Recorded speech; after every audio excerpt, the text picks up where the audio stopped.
Video 10.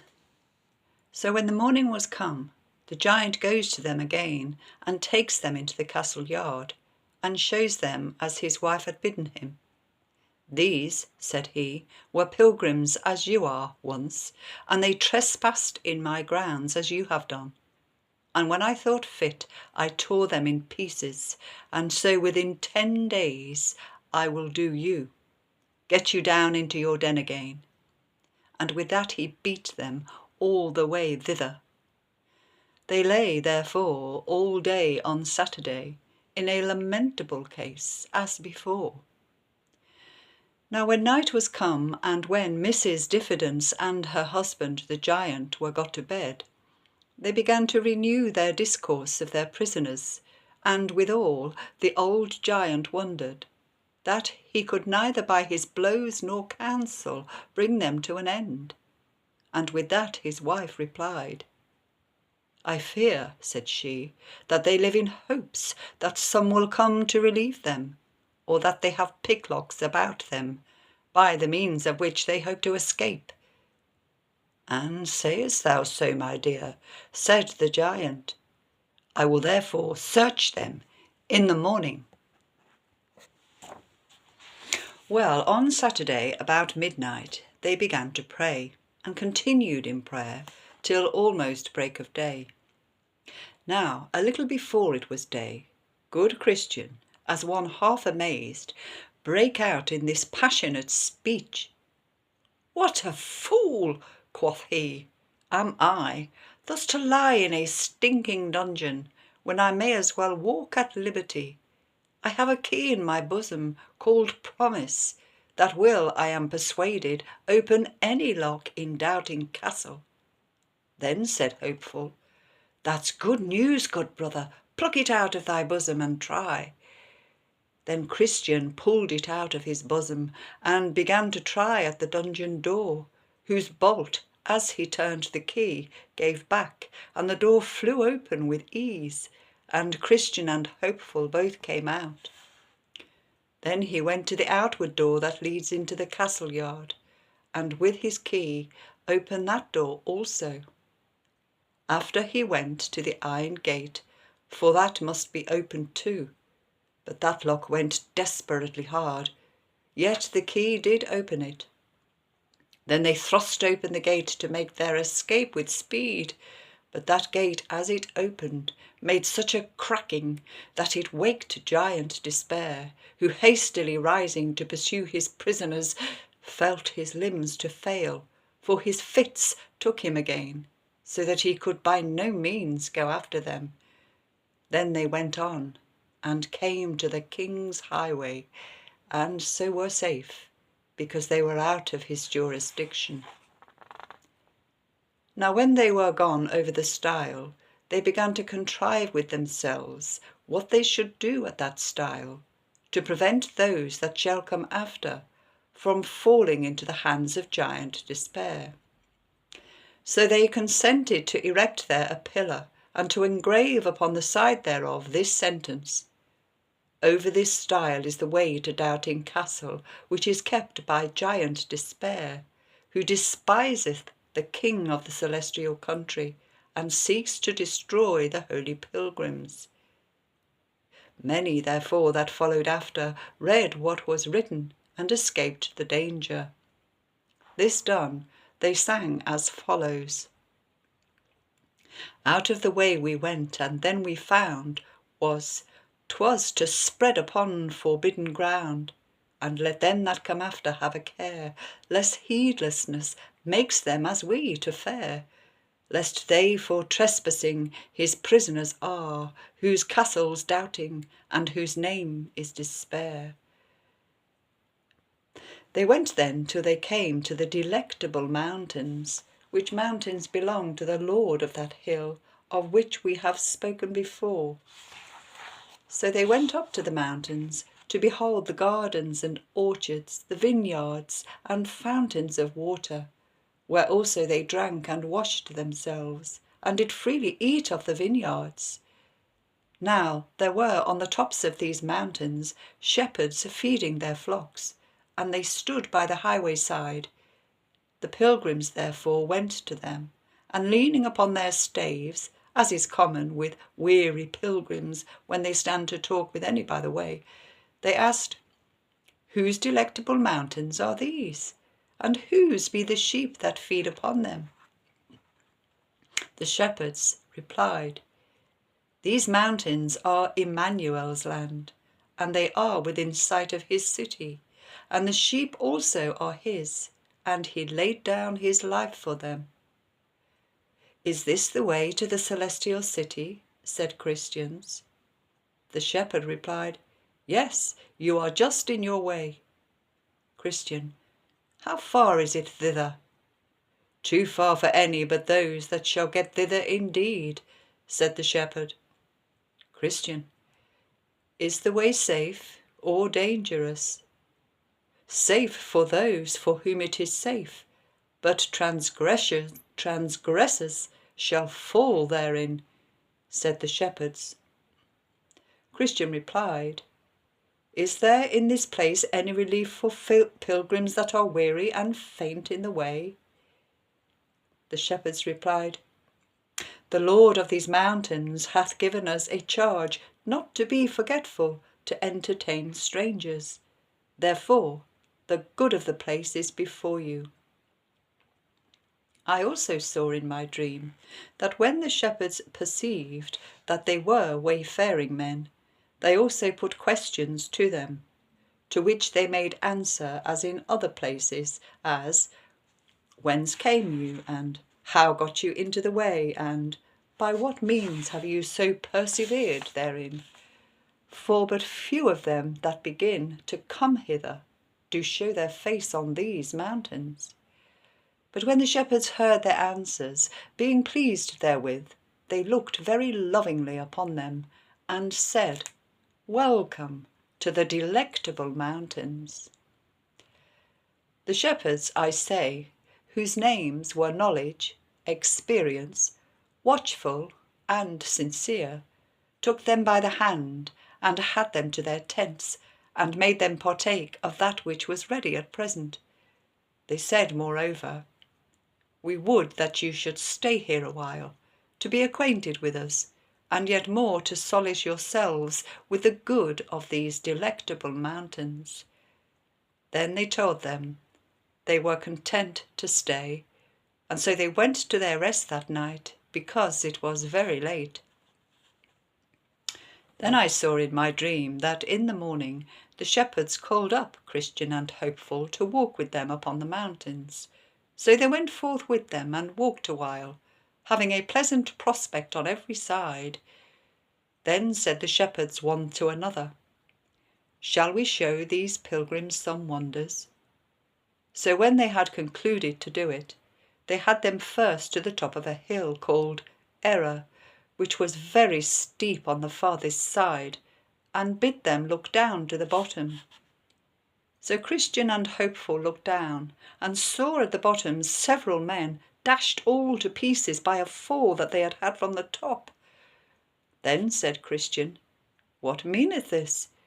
The shepherds answered, "Have you not heard of them that were made to err, by hearkening to Hymenaeus and Philetus, as concerning the faith of the resurrection of the body?" They answered, "Yes." Then said the shepherds, "Those that you see lie dashed in pieces at the bottom of this mountain are they, and they have continued to this day unburied, as you see, for an example to others to take heed how they clamber too high, or how they come too near the brink of this mountain." Then I saw that they had them to the top of another mountain, and the name of that is Caution, and bid them look afar off, which when they did, they perceived, as they thought, several men walking up and down among the tombs that were there, and they perceived that the men were blind, because they stumbled sometimes upon the tombs, and because they could not get out from among them. Then Christian said, "What meaneth this?" The shepherds then answered, "Did you not see a little below these mountains a stile that led into a meadow on the left hand of this way?" They answered, Yes. Then said the shepherds, From that stile there goes a path that leads directly to Doubting Castle, which is kept by Giant Despair. And these men, pointing to them among the tombs, came once on pilgrimage, as you do now, even till they came to that same stile. And because the right way was rough in that place, they chose to go out of it into the meadow, and there were taken by Giant Despair, and cast into Doubting Castle, where, after they had a while been kept in the dungeon, he at last did put out their eyes, and led them among those tombs, where he has left them to wander to this very day, that the saying of the wise man might be fulfilled, He that wandereth out of the way of understanding shall remain in the congregation of the dead. Then Christian and Hopeful looked upon one another, with tears gushing out, but yet said nothing to the shepherds. Then I saw in my dream that the shepherds had them to another place in a bottom, where was a door in the side of a hill. And they opened the door and bid them look in. They looked in, therefore, and saw that within it was very dark and smoky. They also thought that they heard there a rumbling noise as of fire, and a cry of some tormented, and that they smelt the scent of brimstone. Then said Christian, What means this? The shepherds told them, This is a byway to hell, a way that hypocrites go in at, namely, such as sell their birthright with Esau, such as sell their master with Judas, such as blaspheme the gospel with Alexander, and that lie and dissemble with Ananias and Sapphira his wife. Then said Hopeful to the shepherds, I perceive that these had on them, even every one, a show of pilgrimage as we have now, had they not? The shepherds said, Yea, and held it a long time too. So Hopeful replied, How far might they go on in pilgrimage in their day, since they, notwithstanding, were thus miserably cast away? The shepherds said, Some further, and some not so far as these mountains.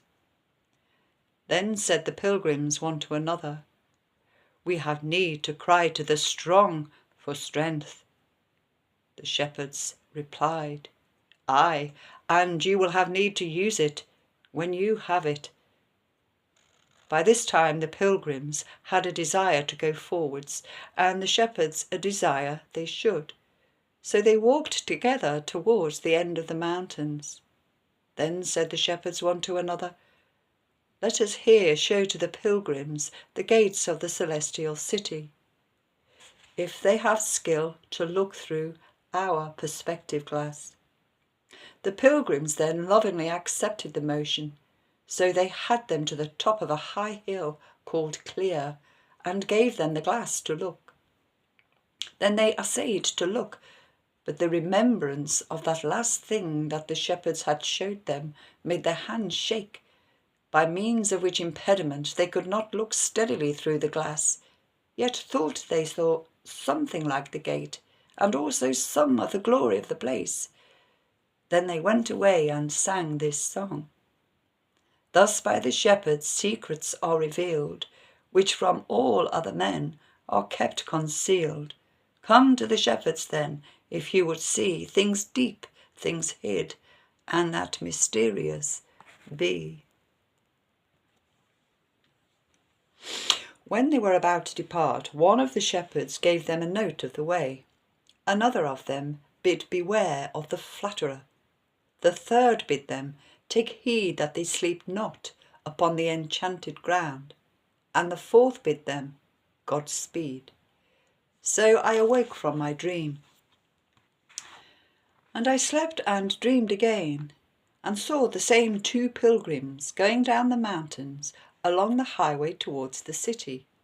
Now a little below these mountains, on the left hand, lieth the country of Conceit, from which country there comes into the way in which the pilgrims walked a little crooked lane.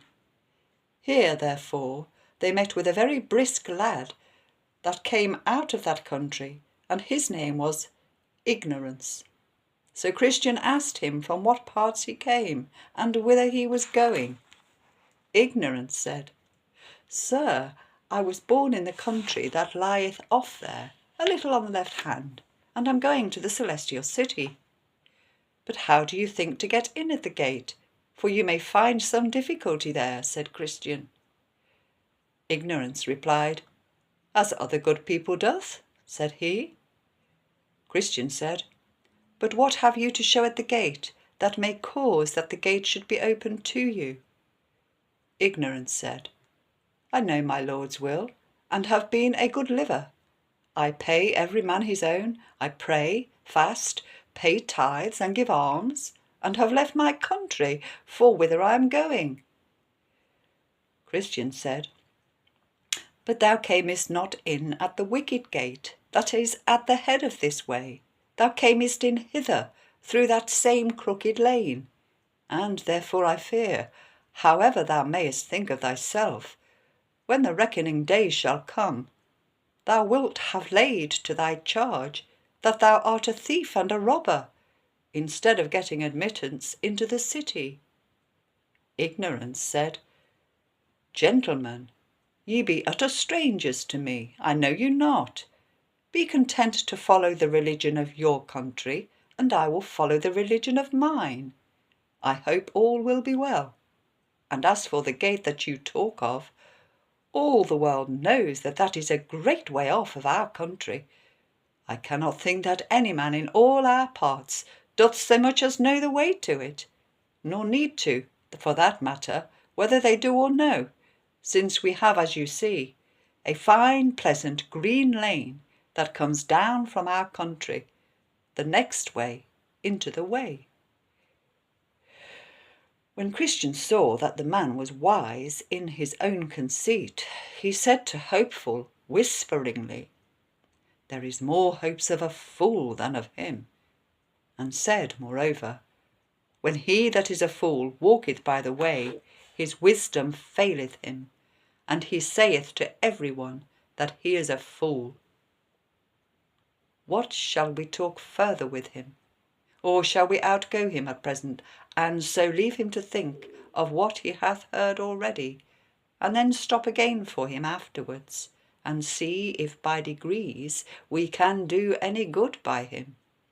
Then said Hopeful, Let ignorance a little while now muse on what is said, and let him not refuse good counsel to embrace, lest he remain still ignorant of what's the chiefest gain. God saith, Those that no understanding have, although he made them he will not save. Hopeful then said, It is not good, I think, to say to him all at once, Let us pass him by, if you will, and talk to him anon, even as he is able to bear it. So they both went on, and Ignorance he came after. Now when they had passed him a little way, they entered into a very dark lane, where they met a man whom 7 devils had bound with 7 strong cords, and were carrying him back to the door that they saw on the side of the hill. Now good Christian began to tremble, and so did Hopeful his companion. Yet, as the devils led away the man, Christian looked to see if he knew him, and he thought it might be one Turn away that dwelt in the town of Apostasy.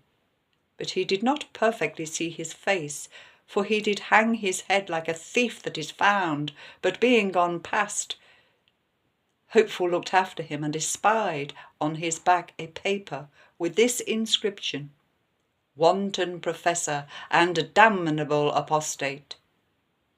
Then said Christian to his fellow, Now I call to remembrance that which was told me of a thing that happened to a good man hereabout. The name of the man was Little Faith, but a good man, and he dwelt in the town of Sincere. The thing was this. At the entering in of this passage there comes down from Broadway Gate a lane called Dead Man's Lane, so called because of the murders that are commonly done there. And this little Faith, going on pilgrimage as we do now, chanced to sit down there and sleep. Now there happened at that time to come down the lane from Broadway Gate 3 sturdy rogues, and their names were Faint Heart, Mistrust, and Guilt, 3 brothers, and they, espying little Faith where he was, came galloping up with speed. Now the good man was just awaked from his sleep, and was getting up to go on his journey. So they came up all to him, and with threatening language bid him stand. At this, little Faith looked as white as a clout, and had neither power to fight nor fly. Then said Faint Heart, "Deliver thy purse." But he, making no haste to do it, for he was loath to lose his money, Mistrust ran up to him, and thrusting his hand into his pocket, pulled out thence a bag of silver. Then he cried out, "Thieves, thieves!" With that, Guilt, with a great club that was in his hand, struck little Faith on the head, and with that blow felled him flat to the ground, where he lay bleeding as one that would bleed to death. And all this while the thieves stood by. But at last they, hearing that some were upon the road, and fearing lest it should be one great grace that dwells in the city of good confidence, they betook themselves to their heels, and left this good man to shift for himself, who, getting up, made shift to scramble on his way. And this was the story. Hopeful said, "But did they take from him all he ever had?" Christian said, "No, the place where his jewels were they never ransacked, so those he kept still. But as I was told, the good man was much afflicted for his loss, for the thieves got most of his spending money. That which they got not, as I said, were jewels. Also he had a little odd money left, but scarce enough to bring him to his journey's end. Nay, if I was not misinformed, he was forced to beg as he went to keep himself alive, for his jewels he might not sell, but beg and do what he could, he went, as we say, with many a hungry belly, the most part of the rest of the way." Hopeful said, "But is it not a wonder they got not from him his certificate, by which he was to receive his admittance at the celestial gate?" "Yes, 'tis a wonder," said Christian, "but they got not that, though they missed it not through any good cunning of his, for he, being dismayed with their coming upon him, had neither power nor skill to hide anything. So 'twas more by good providence than by his endeavour that they missed of that good thing." Hopeful said, "But it must needs be a comfort to him that they got not his jewels from him." Christian replied, "It might have been a great comfort to him, had he used it as he should. But they that told me the story said that he made but little use of it all the rest of the way, and that because of the dismay that he had in the taking away his money, indeed, he forgot it a great part of the rest of his journey. And besides, when at any time it came into his mind, and he began to be comforted therewith, then would fresh thoughts of his loss come again upon him, and those thoughts would swallow up all." Hopeful said, "Alas, poor man, this could not be but a great grief unto him." Christian said, "Grief? Aye, a grief indeed. Would it not have been so to any of us, had we been used as he, to be robbed and wounded too, and that in a strange place as he was? 'Tis a wonder he did not die with grief, poor heart. I was told that he scattered almost all the rest of the way with nothing but doleful and bitter complaints, telling also to all that overtook him, or that he overtook in the way as he went, where he was robbed, and how, who they were that did it, and what he lost, how he was wounded, and that he hardly escaped with life. Hopeful continued, but 'tis a wonder that his necessity did not put him upon selling or pawning some of his jewels, that he might have wherewith to relieve himself in his journey. Christian said, Thou talkest like one upon whose head is the shell to this very day. For what should he pawn them, or to whom should he sell them? In all that country where he was robbed, his jewels were not accounted of, nor did he want that relief which could from thence be administered to him. Besides, had his jewels been missing at the gate of the celestial city, he had, and that he knew well enough, been excluded from an inheritance there, and that would have been worse to him than the appearance and villainy of 10,000 thieves. Hopeful said, Why art thou so tart, my brother? Esau sold his birthright, and that for a mess of pottage, and that birthright was his greatest jewel. And if he, why might not little faith do so too? Christian said, Esau did sell his birthright indeed, and so do many besides, and by doing so exclude themselves from the chief blessing, as also that caitiff did. But you must put a difference betwixt Esau and little faith, and also betwixt their estates. Esau's birthright was typical, but little faith's jewels were not so. Esau's belly was his God, but little faith's belly was not so. Esau's want lay in his fleshly appetite, little faith's did not so. Besides, Esau could see no further than to the fulfilling of his lusts. For I am at the point to die, said he, and what good will this birthright do me? But little faith, though it was his lot to have but a little faith, was by his little faith kept from such extravagances, and made to see and prize his jewels more than to sell them, as Esau did his birthright. Yet read not anywhere that Esau had faith, no, not so much as a little.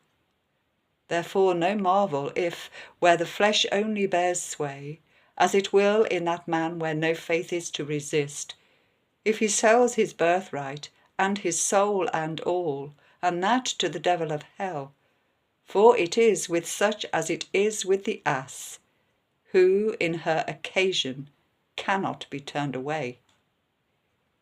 When their minds are set upon their lust, they will have them, whatever they cost. But little faith was of another temper. His mind was on things divine. His livelihood was upon things that were spiritual and above. Therefore to what end should he that is of such a temper sell his jewels, had there been any there that would have bought them, to fill his mind with empty things? Will a man give a penny to fill his belly with hay? Or can you persuade the turtle dove to live upon carrion like the crow? Though faithless ones can, for carnal lusts, pawn or mortgage or sell or what they have, and themselves outright to boot. Yet they that have faith, saving faith, though but a little of it, cannot do so. Here, therefore, my brother, is thy mistake. Hopeful said, I acknowledge it, but yet your severe reflection had almost made me angry. Christian said, Why, I did but compare thee to some of the birds that are of the brisker sort, who will run to and fro in untrodden paths with the shell upon their heads, but pass by that, and consider the matter under debate, and all shall be well betwixt thee and me. Hopeful said, But, Christian, these three fellows, I am persuaded in my heart, are but a company of cowards. Who would they have run else, think you, as they did at the noise of one that was coming on the road? Why did not little faith pluck up a greater heart? He might, methinks, have stood one brush with them, and have yielded when there had been no remedy. A Christian said, That they are cowards many have said, but few have found it so in the time of trial. As for a great heart, little faith hath none. And I perceive by thee, my brother, hast thou been the man concerned, thou art but for a brush, and then to yield. And verily, since this is the height of thy stomach, now they are at a distance from us, should they appear to thee as they did to him, they might put thee to second thoughts. But consider again, they are but journeymen thieves. They serve under the king of the bottomless pit, who, if needs be, will come into their aid themselves, and his voice is as the roaring of a lion. I myself have been engaged as this little faith was, and I found it a terrible thing. These three villains set upon me, and I, beginning like Christian to resist, they gave but a call, and in came their master. I would, as the saying is, have given my life for a penny, but that, as God would have it, I was clothed with armour of proof. Ay, and yet I was so harnessed, I found it hard work to quit myself like a man. No man can tell what in that combat attends us, but he that hath been in the battle himself.